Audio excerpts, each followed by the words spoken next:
สวัสดีค่ะ and thank you for joining us for the morning edition of NBT World Brief. You're with me, Tra Thirakalsan.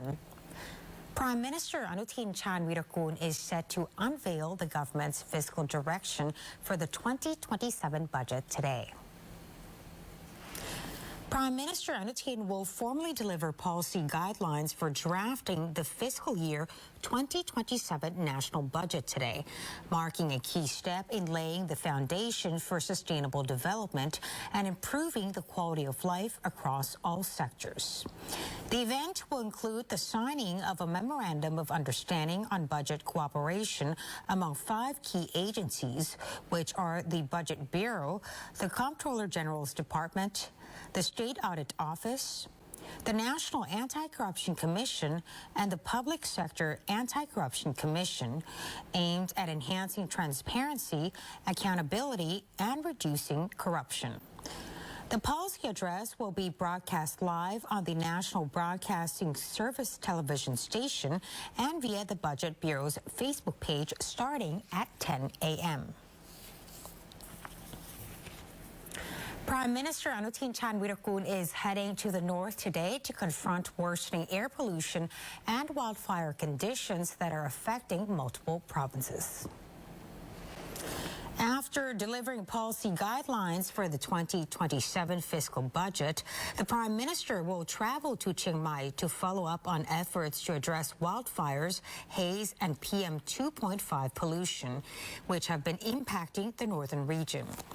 He will lead a delegation of cabinet ministers, cluster ministers, and relevant agencies to monitor the situation and accelerate response measures on the ground. The Prime Minister is set to chair a high-level meeting with the National Disaster Prevention Command to assess progress and issue proactive policy directives aimed at delivering concrete results. Key measures will cover highland agricultural practices, efforts to curb and ban imports of agricultural products linked to burning in neighboring countries, public health protections, and enhanced wildfire control operations. The visit is also intended to strengthen coordination among agencies, upgrade prevention and response strategies, and ensure a comprehensive approach across environmental, agricultural, tourism, and public health sectors, while also boosting morale among frontline personnel.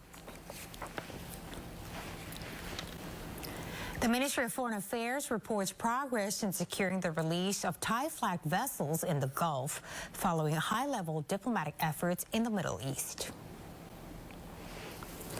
The Ministry of Foreign Affairs says one of 2 vessels owned by Siam Cement Group has successfully exited the Strait of HORMUZ. The update comes after Deputy Prime Minister and Foreign Affairs Minister Sihasak Phuongketkaew paid an official visit to Oman from April 15th until the 17th, aimed at strengthening bilateral ties and seeking assistance.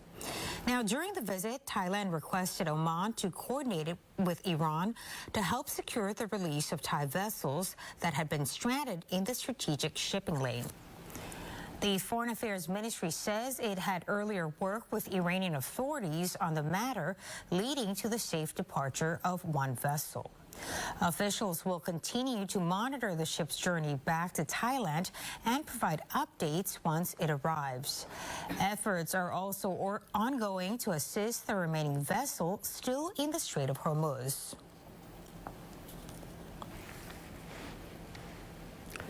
The State Railway of Thailand says progress is being made on a key section of the Thai-Chinese high-speed rail project, while another part of the contract may be delayed. The State Railway of Thailand has provided an update on the Thai-Chinese high-speed rail project, especially the contract covering the Ban Po to the Prak Khao section in Ayutthaya province. Officials say the 13.3-kilometer section remains under preparation, with authorities working alongside international experts and the Fine Arts Department to complete a heritage impact assessment for the historic city of Ayutthaya.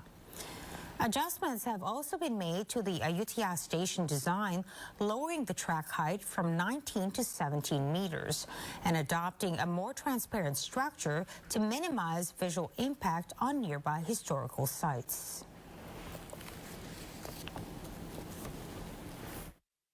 งานทางวิ่งก็เริ่มได้เลยงานเจาะสำรวจก็เริ่มได้เลยนะครับเนื่องจากว่าตัวสถานีอยุธยาเนี่ยยาวประมาณ400 เมตรนะครับก็แล้วก็กว้างพอสมควรเพราะว่าต้องคล่อมทางรถไฟเดินด้วยนั้นตัวต่อหม้อเองก็จะออกไปอยู่ด้านข้างทาง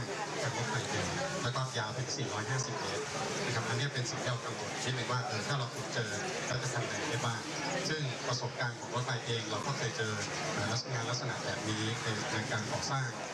ทางคู่เป็นชายเชียงของนะครับก็เป็นการขุดไปแล้วก็เจอวัตถุโบราณนะครับ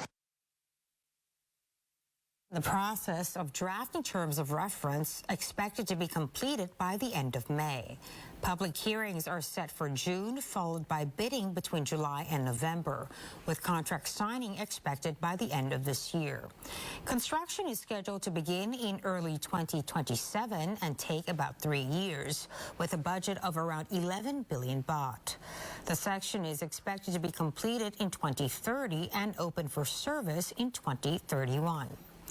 Meanwhile, the contract covering the Bangsu to Dongmueang section, part of the high-speed rail linking 3 airports, remains delayed. If no progress is seen by mid-year from the private concessionaire, SRT may propose reclaiming the civil works portion of the project to ensure the overall timeline is not affected.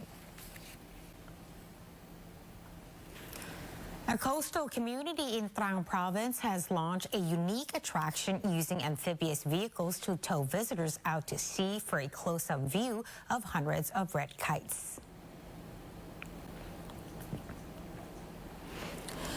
The vehicles, designed to resemble small cars, are pulled by traditional longtail boats from the village pier to the mouth of the Yong Star Bay, a distance of about 2 kilometers. Along the route, tourists are treated to the sight of large flocks of kites soaring and circling overhead for more than 30 minutes. The experience has quickly become a new popular activity in Trang, offering rare close-range encounters with the birds, now increasingly hard to find elsewhere due to habitat loss.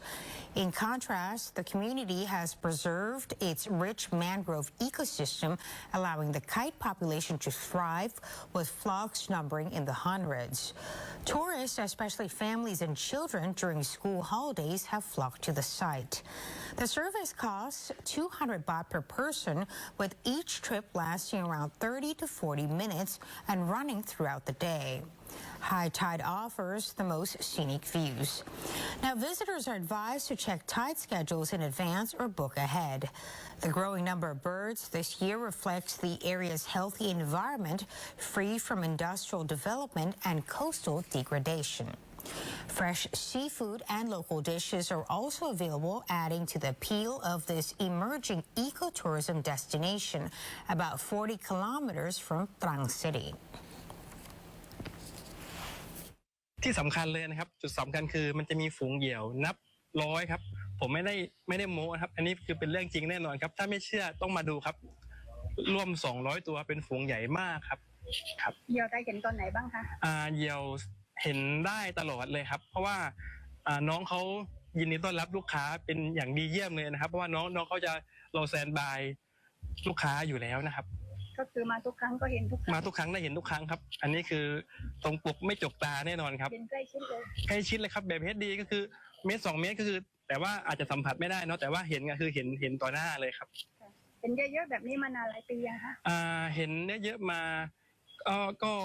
ปีนี้เป็นปีที่น้องเขามีจำนวนที่เพิ่มมากขึ้นนะครับคือเหมือน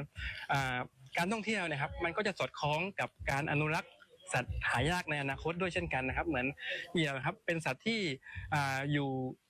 เขาจะมีความสันโดษเขาจะมีความเป็นเอกลักษณ์สูงนะครับแต่ว่าประชากรปัจจุบันเพิ่มขึ้นอย่างทวีเลยนะครับอันนี้คือเ